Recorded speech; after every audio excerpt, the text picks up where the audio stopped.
जिनके नाटकों ने जनमानस का अंतस छू लिया।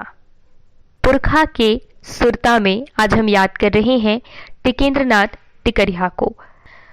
छत्तीसगढ़ी साहित्य परंपरा में एक ऐसा उज्जवल व्यक्तित्व हुआ जिसकी लेखनी की आभा ने जनमानस के अंतस को सहज ही आकर्षित कर लिया। साहित्य की नाट्य लेखन विधा में उन्हें महारत हासिल थी। व्यवस्था पर कटाक्ष, सामाजिक कुरीतियों पर प्रहार से लेकर मानवीय जीवन का कोमल पक्ष, कुछ भी उनकी लेखनी से अछूता नहीं रहा। छत्तीसगढ़ी नाटक में उच्चतम स्थान रखने वाले ये व्यक्ति हैं टिकेंद्र नाथ टिकरिहा। सत्य, ईमानदारी और सादगी जैसे मूल्यों को आत्मसात कर उन्होंने अपना पूरा जीवन लेखन को समर्पित किया। उच्च कोटि के संपादक, नाटककार और रचनाकार। साल 1964 में वे दैनिक सांध्य अग्रदूत से जुड़े और जीवन पर्यंत उस अखबार के लिए सेवाएं दी। वर्ष 1927 में फरवरी माह की पहली तारीख को जन्मे टिकेंद्र नाथ टिकरिहा के पिता श्यामलाल टिकरिहा शिक्षक थे। चाचा सुखलाल टिकरिहा स्वतंत्रता संग्राम सेनानी थे। वे बताया करते कि 9वीं कक्षा में उन्होंने पहली बार लिखना शुरू किया और फिर लेखन से ऐसा अनुराग हुआ जो अंतिम सांस तक बना रहा। वास्तव में वे पुरस्कारों की होड़ में कभी नहीं रहे और ये बात उनके जानने वाले, उनके करीबी और उनके प्रशंसक भी कहते हैं। जब वे दैनिक अग्रदूत में कार्यरत थे, उस दौरान बड़े बड़े अखबारों के प्रस्ताव उनके सामने आए। हिंदी, अंग्रेजी और छत्तीसगढ़ी में समान अधिकार रखने वाले अद्भुत लेखकीय कौशल के धनी टिकरिहा जी के सामने मुंबई, दिल्ली जैसे महानगरों के दरवाजे हमेशा खुले रहे। हर बार उन्होंने विनम्रता से इन प्रस्तावों को अस्वीकार कर दिया और आजीवन दैनिक अग्रदूत से जुड़े रहे। परिवेश और शैशवावस्था में मिले संस्कार का ऐसा सकारात्मक प्रभाव था कि बचपन से ही उन्हें लगने लगा कि व्यक्ति किसी एक घर या समाज का ना होकर संपूर्ण मानव समाज का होता है। मैट्रिक पास कर उन्होंने वर्धा कॉलेज से बीकॉम की डिग्री ली।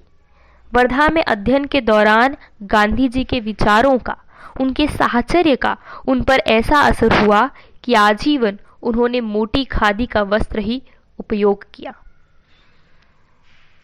सरलता, सहजता, ईमानदारी उनके व्यक्तित्व की सबसे बड़ी खासियत थी। अगर आज कोई कहे कि अपने सिद्धांतों से समझौता नहीं करने के लिए एक व्यक्ति ने अधिकारी पद छोड़ दिया था, तो शायद लोग विश्वास ना करें। टिकेंद्र नाथ टिकरिहा ने वाकई ऐसा किया था। कॉलेज की पढ़ाई के बाद वे खाद्य अधिकारी के पद पर नियुक्त हो गए। उन्हें यह नौकरी रास नहीं आई। कुछ ही दिनों के भीतर उन्होंने इस्तीफा दे दिया।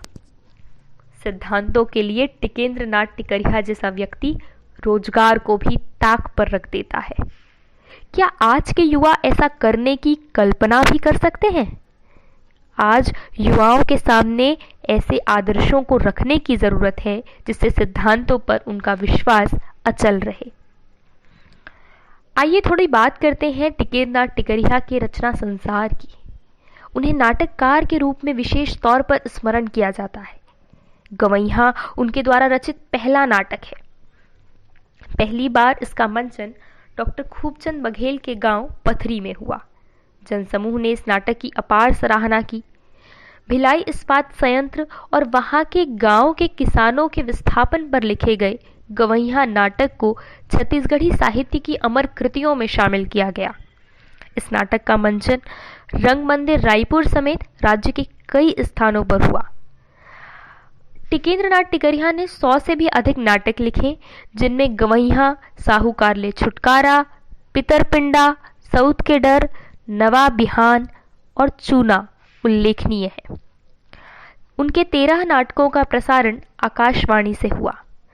कलकत्ता से प्रकाशित होने वाले एकमात्र जातीय पत्रिका कुर्मी जागरण में उनके विचारोत्तेजक लेख छपते रहे। इसके अलावा विभिन्न पत्र पत्रिकाओं में टिकेंद्र नाथ टिकरिहा की कविता, नाटक, कहानी और निबंध छपते थे। बता दें कि छत्तीसगढ़ की सर्वश्रेष्ठ फिल्म मयारू भौजी की कहानी लेखन उन्होंने ही किया था। लेखन का यह कार्य उन्होंने जीवन पर्यंत किया। टिकेंद्र नाथ टिकरिहा जैसे नाटककार संत कोटि के होते हैं। वे पुरस्कार, सम्मान या किसी पद के लिए नहीं लिखते, बल्कि उनका लेखन संपूर्ण समाज को दिशा देता है और समाज में व्याप्त कुरीतियों को सामने रखता है।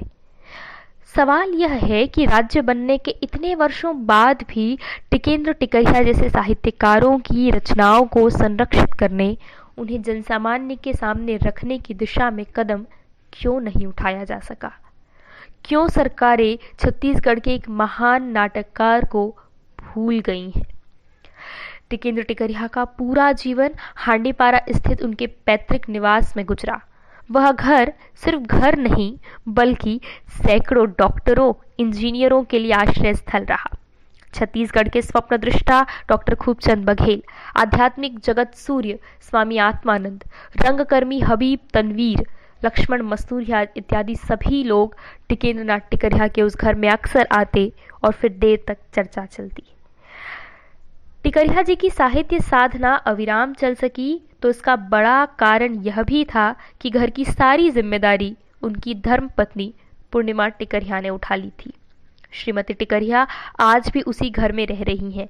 अपने नाती नातिनों को वे टिकेंद्र नाथ टिकरिहा के साहित्य में पगी स्मृतियां सुनाती हैं। हांडीपारा के उस ऐतिहासिक घर की गाथा सुनाती है। टिकेंद्र नाथ टिकरिहा का यह पैतृक आवास पूरे साल लोगों से भरा रहता था। बहुतों ने वहां से पढ़कर अपना जीवन संवार लिया। यहाँ तक कि वर्तमान मुख्यमंत्री भूपेश बघेल तक बचपन से लेकर बड़े होते तक उस घर में खूब आते रहे। आज यह परतें इसलिए खोली जा रही है कि ऐसे मूर्धन्य नाटककार की रचनाओं का संरक्षण छत्तीसगढ़ के साहित्य प्रेमियों और जिम्मेदार सरकारी निकायों को गंभीरता से करना होगा, क्योंकि तब ही छत्तीसगढ़ी साहित्य की समृद्धि बनी रहेगी।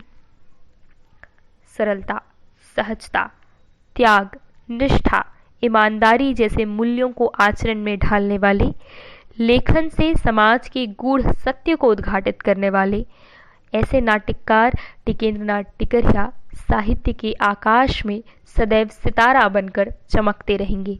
आने वाली नई पीढ़ियां उनके रचना संसार और व्यक्तित्व के आलोक से प्रेरणा पाती रहेंगी।